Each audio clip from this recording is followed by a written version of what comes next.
Speaking of cells and cages, I want to talk about MLW for a second here. I don't talk about them very often because I don't have a chance to watch their show very often. But MLW has a show called Fusion that airs on Be In Sports USA, every Friday night. And I watched the show that aired on Friday night on BN. I'm shocked I even have that station. I have so many stations, I don't even know what they are. So apparently I have Be In Sports. Tony Schiavone handles the announcing of the show, sometimes with Matt Stryker. This week it was Rich Boccini, the former Rich Brennan from WWE, who you may remember. He used to do commentary for NXT, a little bit for SmackDown. And before that, he was an announcer for Booker T's Reality of Wrestling.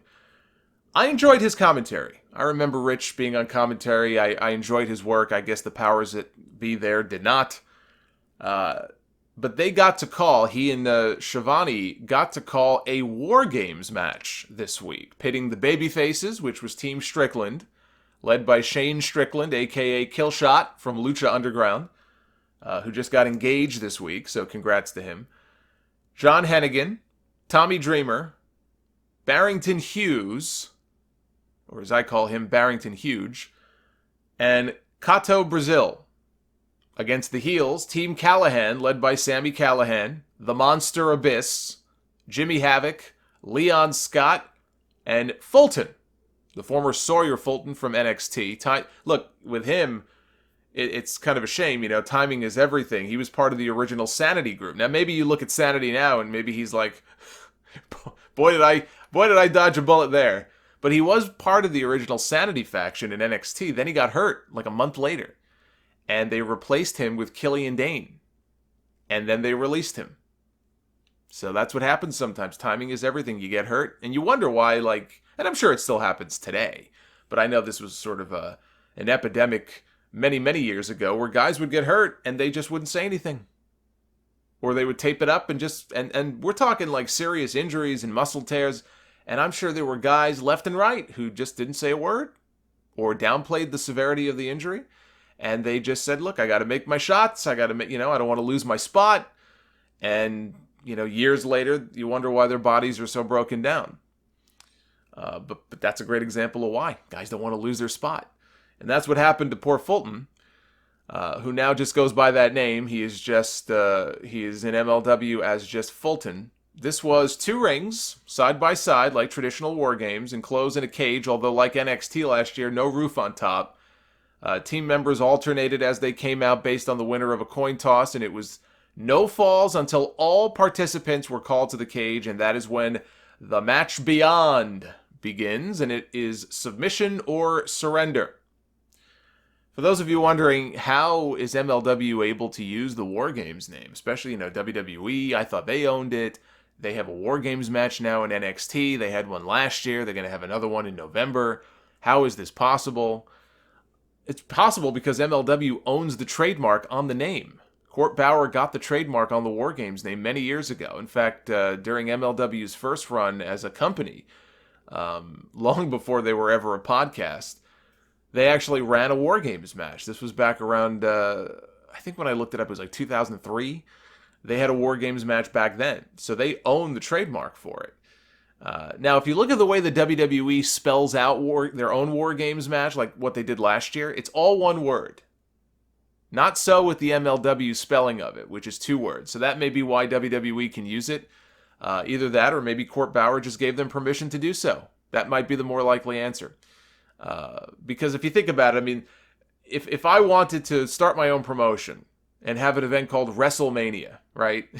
I don't think I'd be able to call it WrestleMania by just dividing the 2 words. So I'm sure it's just a case where MLW just lets them use it. That they're not going to get into a whole legal pissing battle with WWE. So it's kind of cool, that they have the rights to use it, and from the names of the 2 rings and everything, and the visual of it on TV looked really cool. What I thought was really cool about the whole thing is that you have a War Games match on free TV with Tony Schiavone on the call, just like the old days. I just thought that was so cool. But they were back here for the at the War Memorial Auditorium in Fort Lauderdale, Florida, building that Dusty Rhodes himself, the creator of the War Games match, he competed in the when he was wrestling for MLW many years ago in that very building. Dusty wrestled. It's a very intimate little venue. So anyway, I'm sitting there and I'm like, all right, this is cool. War Games match, Tony Schiavone on the call. This is going to be really cool. The match itself I thought was okay. There really wasn't much in the way of drama. Yeah, maybe if I was more familiar with all the storylines and the whole Strickland versus Callahan feud, maybe I would have been a little more, into it. But it just felt like it was missing something. I mean, the action was good. The action was fine. The drawback, though, of seeing it on free TV are all the commercial breaks. So it actually may be better to watch on their YouTube channel. It is up there right now. But it was not as good as the NXT version from last year. That was a much better match. But it was 30 plus minutes of mayhem, a lot of plunder, a lot of weapons, some of which were already in the ring when the match started. But you would expect that in a match anyway that has guys like Callahan and Havoc and Dreamer and Abyss. Abyss was the final entrant into the match. Abyss came to the ring with his little pouch full of what else? Thumbtacks. And of course he took a bump on them.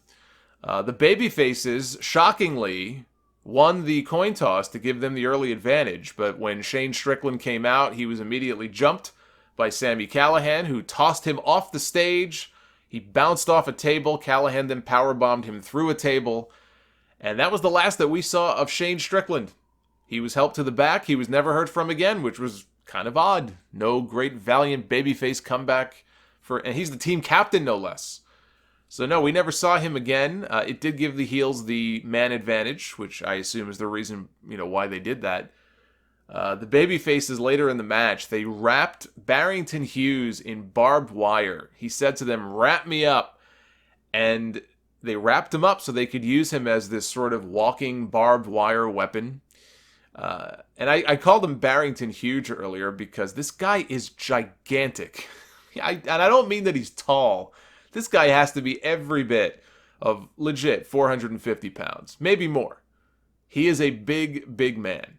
And so anyway, they wrap him up in barbed wire. He hits a corner splash on Fulton, wrapped in barbed wire. Then he hits him with a splash. And the babyfaces basically give Fulton a version of an STF, but using the barbed wire around his forehead until he finally submits. Team Strickland gets the win, and then after the match, Sami Callihan blames Jimmy Havoc for the loss, and all the heels gang up on Havoc as they go off the air.